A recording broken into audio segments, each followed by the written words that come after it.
Hey everyone, today this is lesson 10.2, and so actually no, it's 10.3 if I look at it correctly.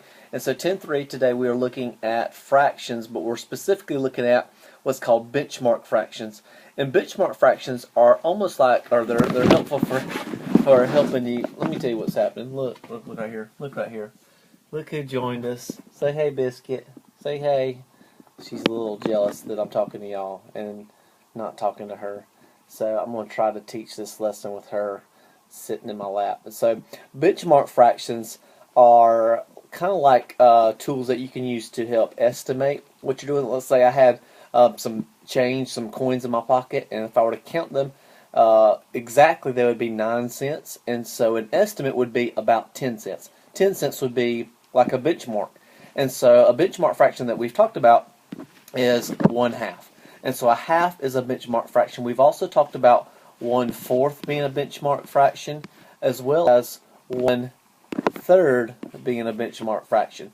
And so each of these can help us to get a close estimate as to what or where our fractions are, about how close they are. So let's look at a few of these. And so when we're looking at these, of course, we're going to look at these models right here. These models can help us to see about where, if we were to shade in a certain number of fractions or a certain length, we would see about what the fraction was. So, of course, we're starting right here at 0. And so when we're starting on this side, that's about 0. And over here is 1 whole. And so that's about 1 whole unit. And so what we're looking at here, so let's look at these fractions right here. So if we're looking at 2, 3, 4, 5, and 6/8, that'll be these down here. So let me see if I can use a different tool today. So if I had 2/3, that would be to there. 3/4 would be to right there. 5/8 would be 1, 2, 3, 4, about right there. And then 6/8 would be right there. 7/8 would be right there. And so each of these, if we were to shade those in, we would be looking at, of course, let's see, 2/3 would be, I made a mistake. This is not 2/3. Let me mark that out. 2/3 would be right here. Okay? So if I were to shade that in, that would be all the way up to right here. So that would be 2/3, 3/4. This is fourths right here. 1, 2, 3 out of a total of 4. And then 5, 6, 7, and 8. 1, 2, 3, 4. 1, 2, 3. Let's do a different color so we can see a little bit better. 1, 2, 3, 4, 5/8 right there, 6/8 right there, 7/8 right there. And so when we're using benchmark fractions, of course, we can use half. 0 can also be a benchmark fraction. We can see what's close to 0 or no fraction. And then, of course, we have 1, what's close to 1 fraction.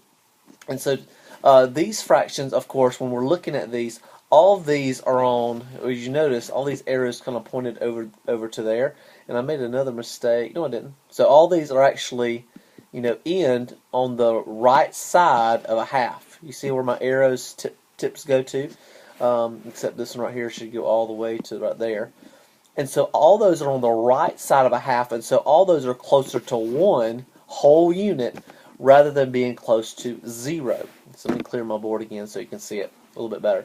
And so when we're using benchmark fractions, we want to be able to see which ones are closer to the benchmarks. Okay. So if we were to look at some of these, let's look at the fraction 4/8. So of course we got to figure out, all right, which model here shows the eighths. So I want you to kind of think about, does this one right here show the eighths? Does this one right here show the eighths? So does this one right here show the eighths one? You see that's coming out of my ear? That's funny.